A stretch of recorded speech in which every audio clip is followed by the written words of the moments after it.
Hello बच्चों, आज हम लोग पढ़ेंगे भिन्नों का गुणा। हम भिन्नों का जोड़ देख चुके हैं, अब हम पढ़ना है भिन्नों का गुणा, मल्टीप्लिकेशन ऑफ फ्रैक्शंस। इसमें भी देखिए अंश और हर की संख्याएं आपको मिलेंगी भिन्न के रूप में और इसका गुणा करना है। इसमें हम जोड़ में जानते थे कि हमें समान हर और है कि नहीं है इसको देखना होता है। गुणा करने के लिए हमें ये चीज़ें नहीं देखनी होती, इसलिए हमारा गुणा बहुत ही आसान हो जाता है। इसका एक सिंपल सा फंडा है कि आप ऊपर की संख्या को ऊपर गुणा कर दो, नीचे की संख्या को नीचे गुणा कर दो। अंश कौन से? अंश को हर के। जैसे 2 गुणे 4 है तो 2 गुणे 4 कर दिया आपने और 3 गुणे 7 कर दिया, तो 2 चौको कितना हो गया? 8 हो गया और 3 सत्ते कितना हो गया? 21 हो गया।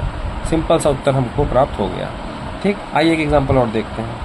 कभी कभी हम दृढ़ गुणा करने पे अगर हमको 5 3 15 और बटे 10 बटे 60 आ रहा है तो हम यहाँ पे इसको हल भी करना जानते हैं।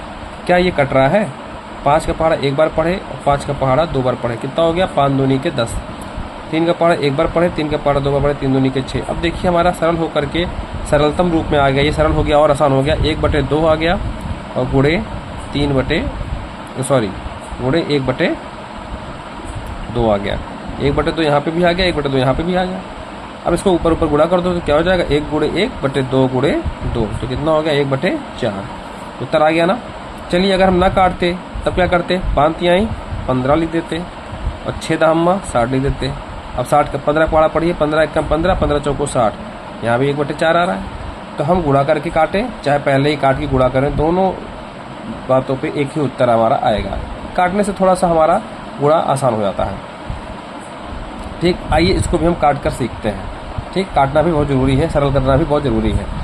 अब देखिए, हाँ एक बात और जान लीजिए बेटा, ये जो तिरछा हम लोग काटते हैं संख्या से इसको या इसको, उसके लिए यहाँ पर गुणे का चिन्ह होना बहुत ज़रूरी है। यदि यहाँ प्लस और माइनस का चिन्ह है, जोड़ या घटाव का चिन्ह है, तब ये तिरछा नहीं कटेगा। ठीक ना, तब ये तिरछा नहीं कटेगा, किंतु गुणा के केस में और भाग के केस में ये चीज़ें कट जाती हैं। ठीक ना, इस बात को बहुत ध्यान रखिएगा, बहुत ही ज़रूरी बात बता रहा हूँ। इस तरह तिरछा काटने के लिए कभी भी आप जोड़ के निशान या घटाव के निशान पे मत अप्लाई करिएगा, अन्यथा आपका सवाल गलत हो जाएगा। जब गुणा का चिन्ह रहेगा तभी इस तरह काट सकते हैं। आइए इसको काटते हैं। क्या हम 4 का पहाड़ा एक बार पढ़ें तो 4 आएगा? बिल्कुल आएगा। 4 का पहाड़ा 2 बार पढ़ें तो कितना आएगा? 8। यानी ये दोनों संख्याएं 4 से कट रही हैं। अब देखिए यहाँ भी 2 है, ऊपर भी 2 है, तो ये 2 कट गया, 1 कम 2 और ये भी 2 आ गया 1। अब क्या बचा यहाँ पर? 1/1 और यहाँ क्या बचा? 1/5। क्या इसको गुणा करने? 1 गुणे 1 और नीचे 1 गुणे 5, कितना आ गया? 1/5। आसान हो गया ना। आइए अगला सवाल देखते हैं। इसमें 3 पद है, 1 पद 2 पद 3 पद। जितने चिन्ह होते हैं, चिन्हों से अलग होने वाले पदों को हम अलग अलग पद गिनते हैं। जैसे 1 पद ये हो गया, 1 पद ये हो गया, 1 पद ये हो गया। आइए देखिए, 3 से 3 कट गया, यहाँ पे 1 आ गया, यहाँ पे 1 आ गया। ठीक, 4 से 4 कट गया, यहाँ पे 1 आ गया, यहाँ पे आ गया। 2 से 2 भी कट गया, यहाँ पे 1 आ गया, यहाँ पे भी 1 आ गया। तो समझ सब कुछ कट के 1 आ गया। कितना आ गया? 1/1। तो 1 को गुणा करो, 1 गुणे 1 गुणे 1/1 गुणे 1 गुणे 1, तो ऊपर भी 1 आ गया, नीचे भी 1 आ गया। इसको हम 1 लिख देंगे। उत्तर कितना आ गया? 1 आ गया। देखने में बड़ा लग रहा था, उत्तर कितना आ गया? आसान आ गया, 1 आ गया ना। बस दिमाग का प्रयोग करना। आइए इसको भी हम लोग सरल करते हैं। क्या करते हैं? सरल करते हैं। ठीक, अब जैसे हम कहें कि 16 किसी से काट रहा है नीचे, देख लो नीचे। हाँ, ऊपर की संख्या को नीचे से ही काटेंगे, ऊपर की संख्या को ऊपर से नहीं काटते हैं। ऊपर की संख्या को ऊपर से नहीं काटते हैं। ऊपर वाला हमेशा नीचे वाले से कटेगा, चाहे अपने नीचे वाले से कटे चाहे बगल वाले के नीचे वाले से कटे। ठीक, हमेशा काटते समय ध्यान देना है कि अगर ऊपर एक संख्या कटे तो एक संख्या नीचे भी कटनी चाहिए। आइए देखते हैं, क्या 16 किस कटेगा? जाहिर बात 4 से कटेगा। 4 कम 4 और 4 चौक के 16, ये कट गया। यहाँ ऊपर 4 आ गया, छोड़ दीजिए। आइए 15 देखते हैं, 15 किसी से कट रहा? हाँ, 15 5 तिहाई 15 और 5 एकम 5। देखिए 5 से ये भी कट रहा है, 5 से ये भी कट रहा है, काट दिए। अब ऊपर 2 है, नीचे यहाँ पे 1, यहाँ 6 है, तो देखिए 6 किसी चीज़ से कट रहा है? बिल्कुल कट रहा है। किससे कट रहा है? 3 से। 3 का पहाड़ा एक बार पढ़ें कितना आएगा? 3 आएगा। 3 का पहाड़ा 2 बार पढ़ें कितना आएगा? 6 आएगा। ठीक, अब कोई ऐसी संख्या है कि जो कट रही ऊपर नीचे? हाँ देखो, हम यहाँ पे 2 को एक बार ले गए, 2 1 कम 2 और ये 2 दूनी 4। देखो कितना ज़्यादा कट गया ना। यहाँ पे क्या हो गया हमारा? ऊपर आया 2/1 गुणे 1/1 गुणे 2/1। इसको गुणा कर लीजिए, 2 गुणे 1 गुणे 2/1 गुणे 1 गुणे 1, कितना होगा? 4/1। उत्तर आ गया 4। ठीक, इसमें काट पीट में थोड़ा आपको कठिनाई हो सकती है। पहले मैंने 16 को काटा है, फिर जो ऊपर आया उसको फिर से काटा है।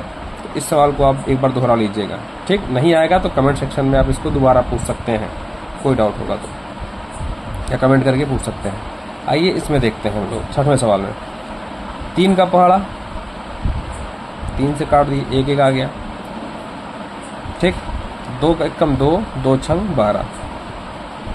ठीक, कटाना 2 का पहाड़ा 6 बार पढ़ेंगे तो 12 आ गया। अब देखिए यहाँ कितना आसान है कि हमें गुणा करने के लिए आसान संख्या मिल गई। 1/5 गुणे 1/1 गुणे 1/6। ठीक, गुणा कर दो, 1 गुणे 1 गुणे 1 और नीचे क्या आएगा 5 गुणे 1 गुणे 6 कितना हो गया 1/30। 5 छक 30 बराबर 1/30 ही उत्तर इसका रहेगा। ठीक, अब हम लोग और सवाल देखते हैं।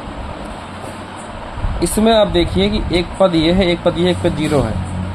इसको तो हम चाहे तो गुणा करके देखें, लेकिन जब हमारा कोई 0 आ जाए बीच में तो 0 क्या करता है, पूरी संख्या को 0 कर देता है, इसलिए इसको हम 0 0 लिख देंगे। तो यहाँ पे हमें कुछ करने की जरूरत ही नहीं है। और देखिए यहाँ पर भी बीच में 0 है तो उत्तर क्या मिल जाएगा 0। 0 अगर आ गया गुणा के साथ तो पूरी की पूरी संख्या को वो 0 कर देगा।